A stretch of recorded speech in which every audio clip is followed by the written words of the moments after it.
It is time now to bring in Jim Lynch. It's time for Cover Your Assets. Jim is an independent voice on Wall Street, the economy, sports, politics, the Mets, the Yankees, home run contests, and more, bringing many years of experience to those subjects and more.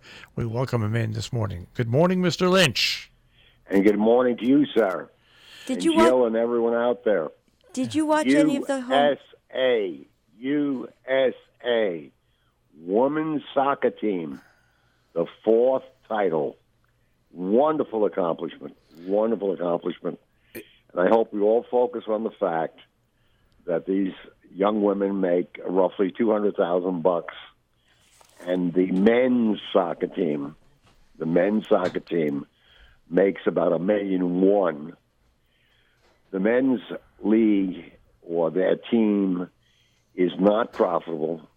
The women's soccer team is very profitable. And the last bastion where people were saying, well, they can't get paid the same because the ratings are different. Yes, the women over the men get 18% better ratings, and they get 22% better underwriting coverage from sponsors that actually sponsor the games. So sooner or later, they're going to have to close that. They're going to have to close that gap. It's just, we come from a state here, Jim, in Connecticut, where college basketball is dominated by the UConn women. Now, the UConn men have won 4 national titles, but the UConn women have won like 10 or 11 and are always in the finals. So if you live in Connecticut, you really understand the importance of these women that really work at the athletics, and people do respond to winners. They do. That's right. Irrespective of gender. Yeah. Now, I have a gender-esque question, and that was I was helping one of my dogs upstairs last night, and I was I put on the home run derby. And I just saw something today about it, which was it says lots of home runs in the major leagues. But I mean, I have to say that some of the guys hitting home runs looked pretty bulky. Well, that's not the reason they're hitting home runs. They changed the ball. Well, I'm just saying, but also I've like big. Yeah. They're looking. As I said, bulky. Yeah, but that's not. So is that going on again, or did it never stop? Or? No, they're not steroiding anymore. The way Major League Baseball has confronted that problem, wanting home runs back, is they made the ball smoother. They lowered the laces on it, and they claim they didn't. But there was a great article today by a Houston Astros pitcher who used to pitch for Detroit, Jim, and he said BS. He says they've been practicing juicing the ball during these home run contests, and they finally have it down perfect now.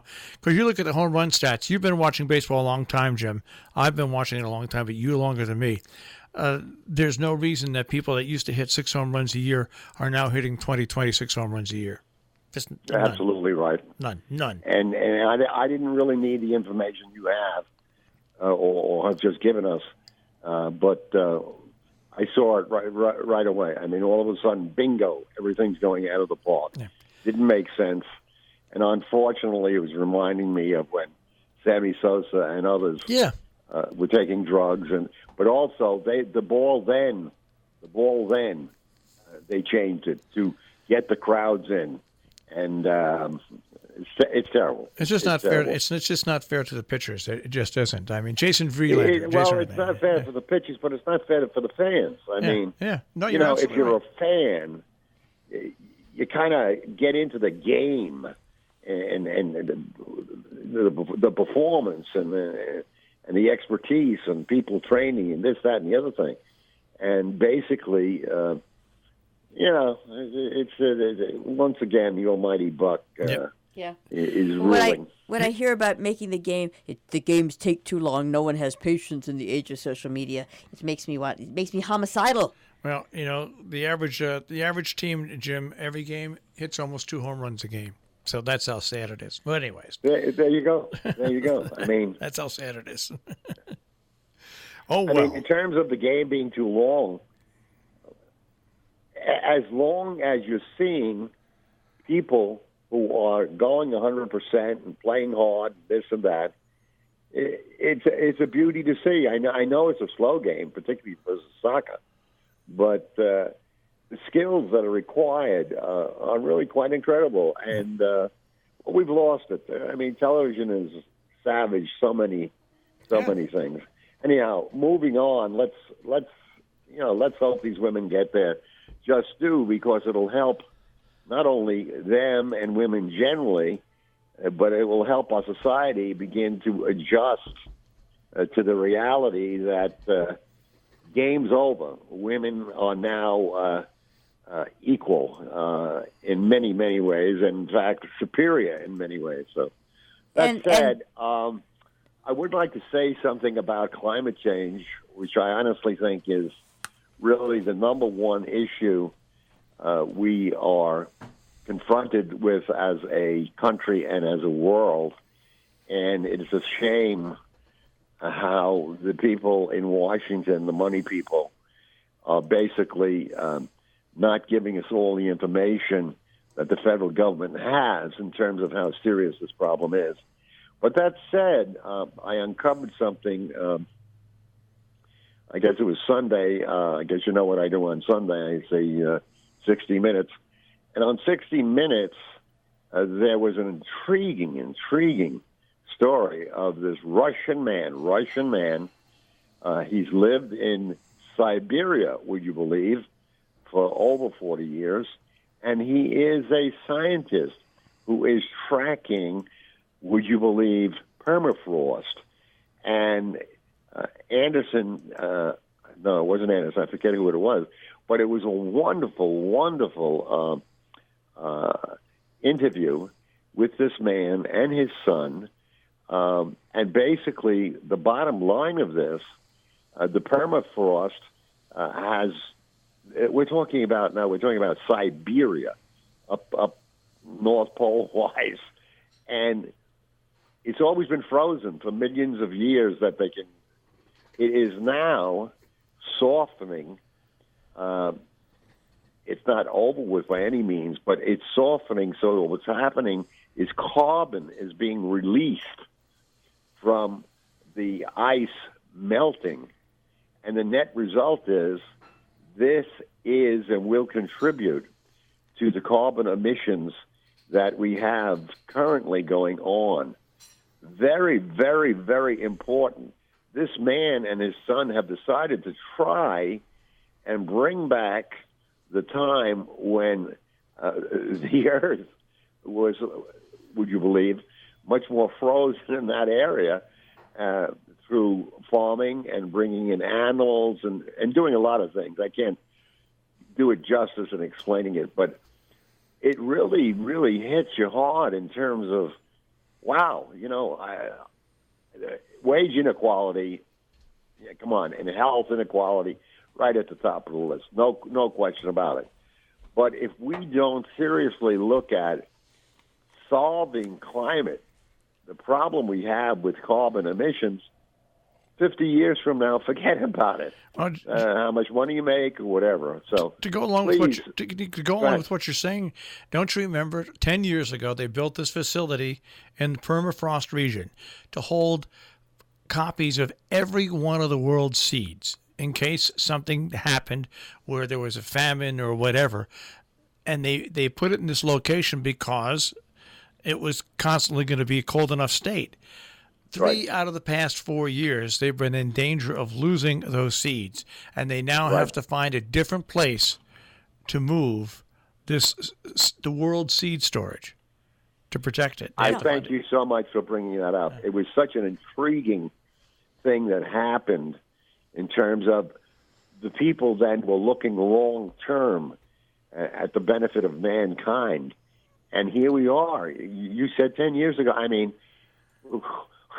it's like the climate change is catching up to us, and it's beginning to be on our shoulders. It's beginning to weight us down.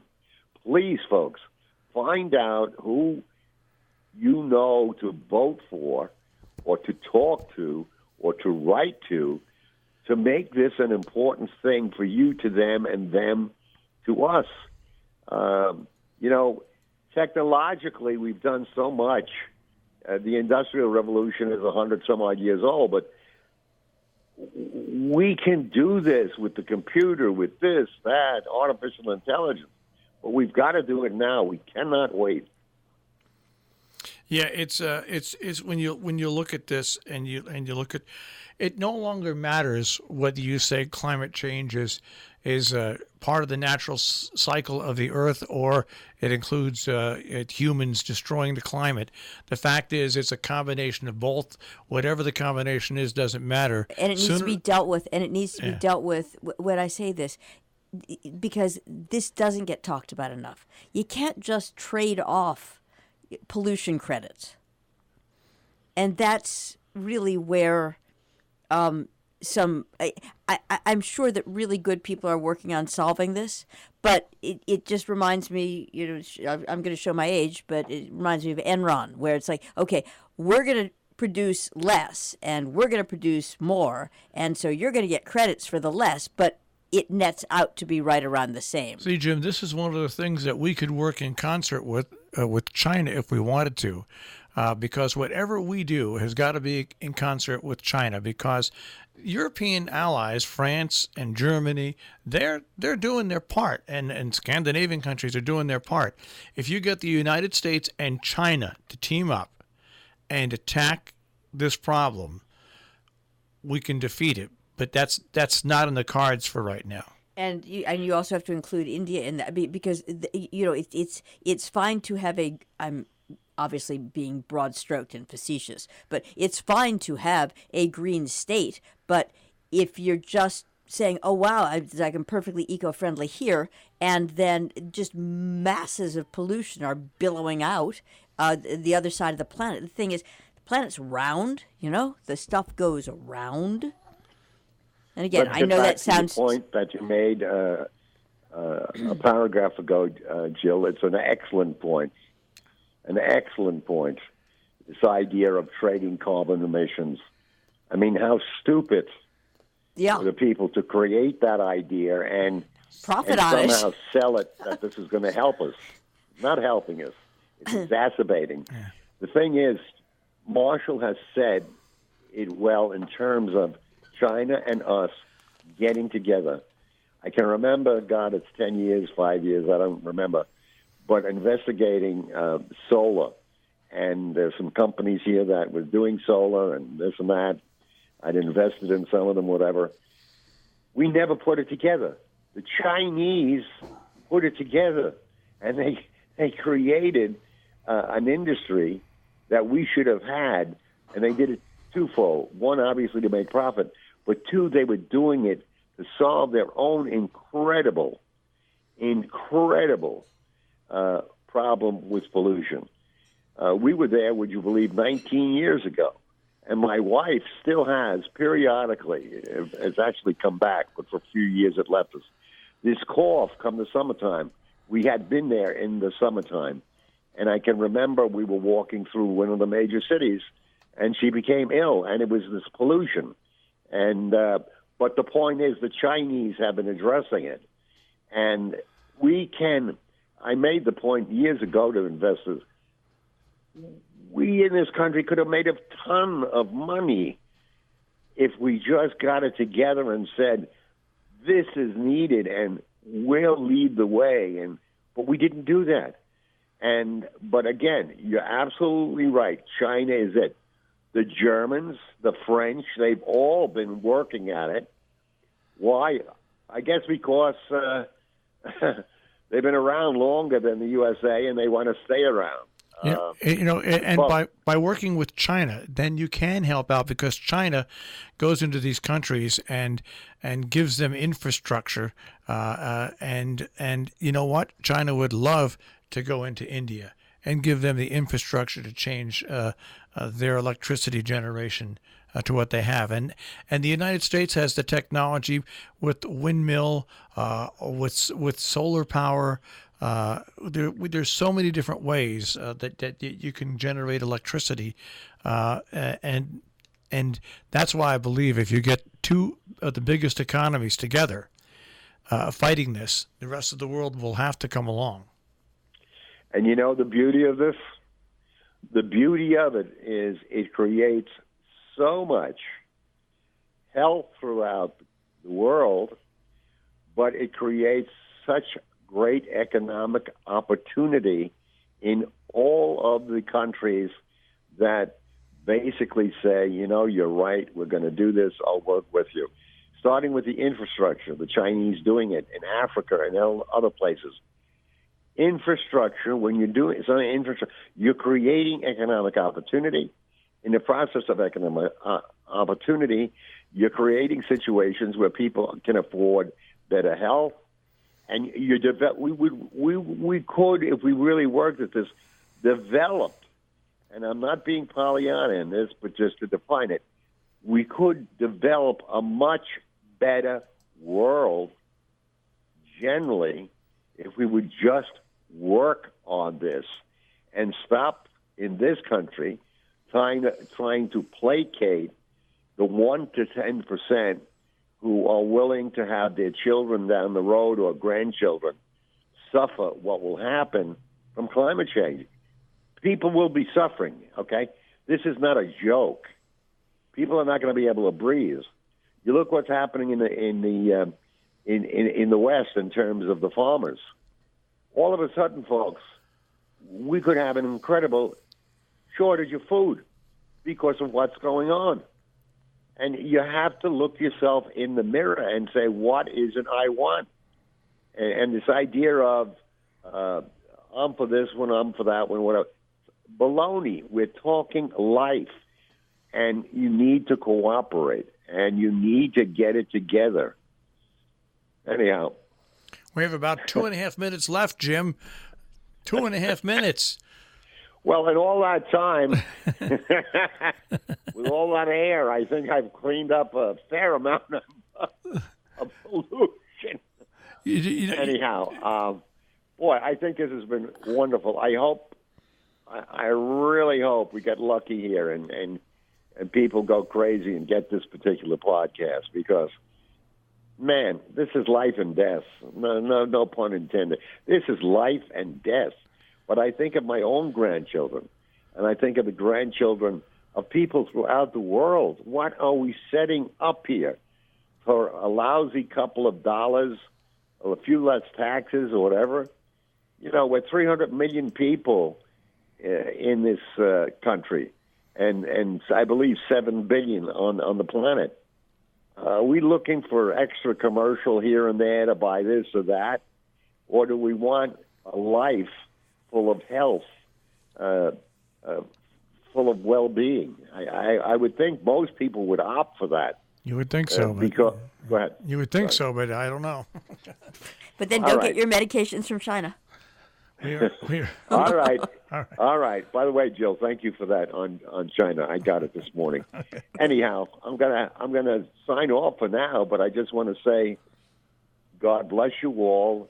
Please focus on your own common good, which is common to everybody's good. You have a great week. Take care. Bye now. Take care, Bye-bye. Jim. Jim Lynch, and Cover Your Assets this morning here on The Breakfast Club on Robin Hood Radio.